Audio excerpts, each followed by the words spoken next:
Okay, raise your hand if you know what a thought statement is. That was kind of weird. Like, she's red in the face, she is...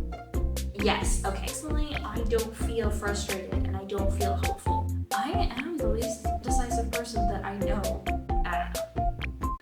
Today, we're going to be talking about thought statements, showing versus telling, and I am going to take this moment in time to challenge myself to fix 5 sentences,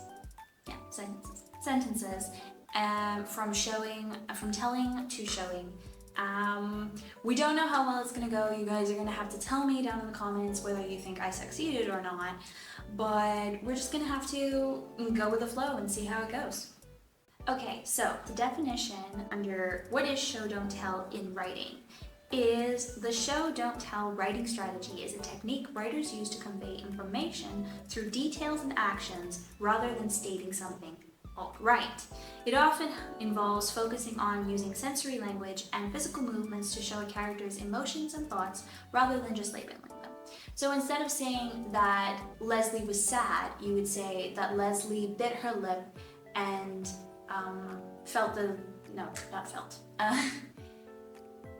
that there were tears trembling on Leslie's lashes, and she sucked in a deep breath, trying to, I don't know, something like that. Like, basically you build on it.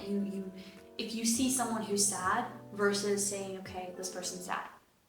Like, it's the stuff that we do inside of ourselves. Like, when I look at my friend and I'm like, she is literally jumping up and down. She is running around like the Energizer Bunny. She is laughing at everything I say, even if it's not funny. I don't have to tell you that she's happy. I don't have to tell you that she's joyful, because I just told you that through what she's doing. Like, you can see how people are behaving. Through their actions, you learn what they're doing. And to make feel like scenes in books often feel more like you're in the book, like you're more absorbed in the character's mind. It's better to tell people's, like, I as the author know that Eric is sad, right? But my character doesn't just innately know that. They see things and they deduce that. So if they've seen things, you as the reader can absolutely observe that yourself. If you're seeing those things yourself, you already know. Like I said, my friend is joyful, or Eric is sad, you know? So there is place for both. There's definitely a place for telling instead of showing, and there's definitely a place for showing instead of telling. For instance, one of the ones that I'm going to be doing, one of the examples is right here. The bottom one is Mom was angry, okay? I could totally put that in a book, depending on the context. Because what you do with writing is you take words and you create images through those words. So you're not just using what the word is saying, but you're using the tone, you're using how short your sentences are, how long your sentences are. Are you repeating ideas? Are you repeating statements? Like, if you just say falling, falling, falling, that gives a different vibe than just plain falling. She was falling. Like it gives a different feeling. So what you're trying to do with your writing is you're trying to invoke feeling, and that's kind of the important bit that I'm trying to get to. So if, for instance, I'm in a scene and maybe I've already said that the pot slammed against the stove as Mom dropped it there, and or better yet, let me put it this way. Erica pulled into the driveway and saw the petunias drooping instead of smiling at her. She glanced at her mom, staring down the road. Mom was angry. No, that was terrible. But you get what I'm saying, kind of. Like, I'll try and find an example and maybe like put it up here, or like write out an example of where it would work really well for you to just say, Mom was angry. But I am gonna take that one first, actually, because why not? I just showed you guys what it is anyways. So my first telling is Mom was angry. Okay, and now I have to create a sentence out of that, or like a paragraph that shows you that mom is angry as opposed to telling you mom is angry, okay? So let's try this. I'm probably gonna fast forward this a little bit because I don't know how long this is gonna take. I need to get through 5 of these and I don't want you guys to be sitting here for half an hour with me. But we'll see how this goes, okay? Mom was angry. I think I'm gonna go with like the cooking thing. My idea is that mom only cooks when she's angry. That doesn't really make sense, but I'm gonna make it make sense, okay?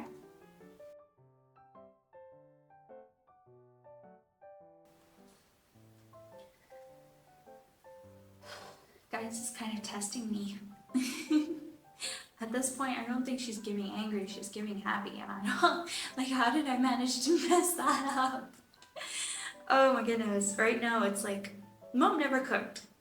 Yada yada yada, we all knew that. Mom cleaned, yada yada yada. Tonight the big copper pots were cluttering the stove, flour scattered over the aesthetic measuring cups, and a broken plate swept up in a hasty pile by the door. It's kind of giving she went on a cooking spree for Christmas. With all the best intentions. That's not what I'm trying to give. Let's carry on and see if I can fix this.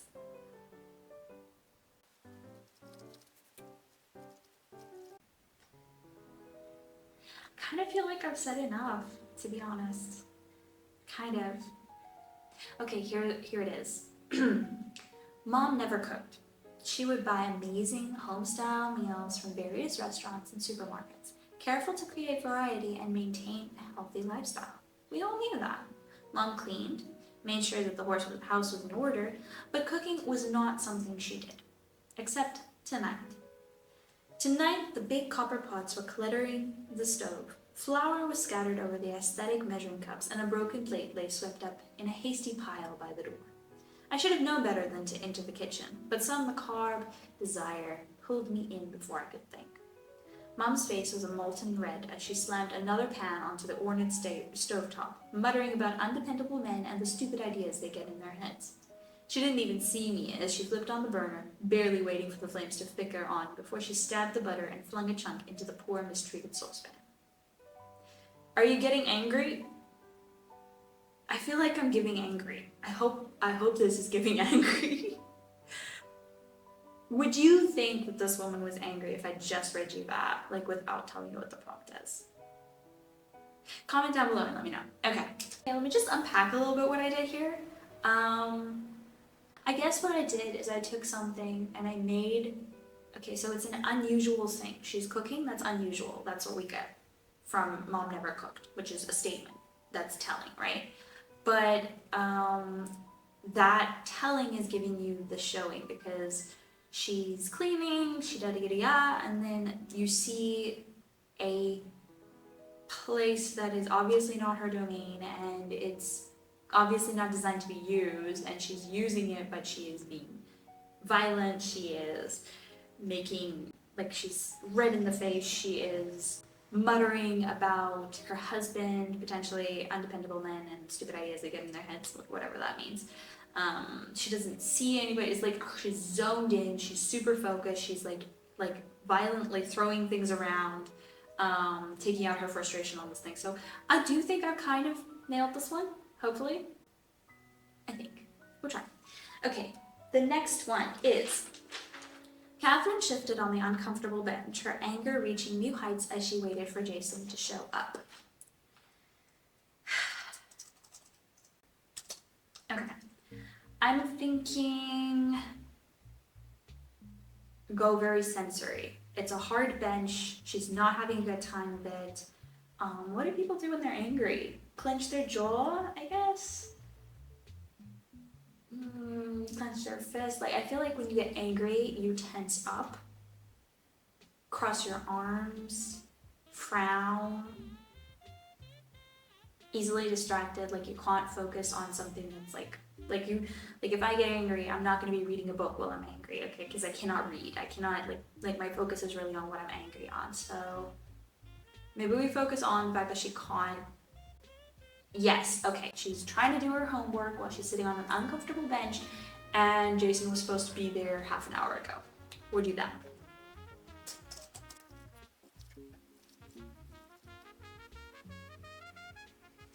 Okay, again, I'm not sure about this.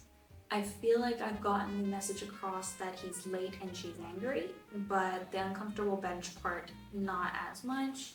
I might adjust it, but here you go. It is. Catherine drew a sharp line through her math problem, nearly ripping through the paper as she did so. Her phone buzzed and she lunged for it, upsetting her backpack yet again. She scanned the message, but it was from her dad, asking what time to pick her up from tutoring. She ground her teeth, glancing up at the deserted schoolyard, then down at her watch. 4:03 p.m. Tutoring was supposed to have started at 3:30. She typed a reply and shoved the phone back into her blazer. She'd figure out the problem on her own. She adjusted herself on the seat. It creaked beneath her as she moved into a cross-legged position, pulling her exercise book onto her lap. Another sharp line finally busted through the page, and she flipped it over, readjusting herself again, pins and needles shooting through her legs. I read that really fast, I'm sorry. I'm not entirely happy with this one. To be very honest with you, I don't think it's the best I've done, for sure. I feel like I'm saying she and her like 30 times in these two little paragraphs, and that's not okay. It's not okay. I feel like I'm telling more than I'm showing. Like, you're not seeing it through her eyes, you're seeing it, I don't know. I can probably fix it, but I'm lazy. And this video is getting quite long, so let me do maybe one or two more and see how they go. Okay, we're going for dystopian sort of vibes, slash fantasy sort of vibes, slash I don't know what this is, but anyways, she stared out at the ruins before her, a mixture of frustration and hope swelling within as she thought of all the work it would take to rebuild. Now again, I just want to quickly put a little disclaimer out here. Showing and telling, like I said before, they each have their own use. So a sentence like this could totally be useful in a particular book, but most of the time you're going to want to explain more. You want to draw your readers in more. So yes, she stared out the ruins before her, a mixture of hope and frustration swelling within as she thought of all the work it would take to rebuild. It does give you a lot of information and it sets you up, but like personally, I don't feel frustrated and I don't feel hopeful when I look at this, you know? And the point of showing instead of telling is to make you have those feelings. C.S. Lewis, I think it is, had a quote, which if I can find it, it will go here, where he basically just said, you don't want to say things, you want to invoke that feeling. Instead of having something telling me that something is dreadful, rather have me feel that it is dreadful. Create that feeling of dread instead of just telling me to be dreadful. Anyways, it'll go here. It's an amazing quote. I totally live by it. So I want to create a feeling of frustration and a feeling of hope, and I want to incorporate that it's ruins and that she's rebuilding and she's sort of possibly in charge of it. Okay, something weird happened with my camera. I'm not sure what, but we are back now with the third part of my writing supremacy. Actually, I don't think this camera's set up right. Let's check that a little bit. Hopefully that works. Like, guys, it's gonna look a little different from the previous clip, but I guess we gotta live with that. So, our next delight, here it is. Our next thingamajiggy is the one about the ruins, which I discussed at length previously. So, let's get to it.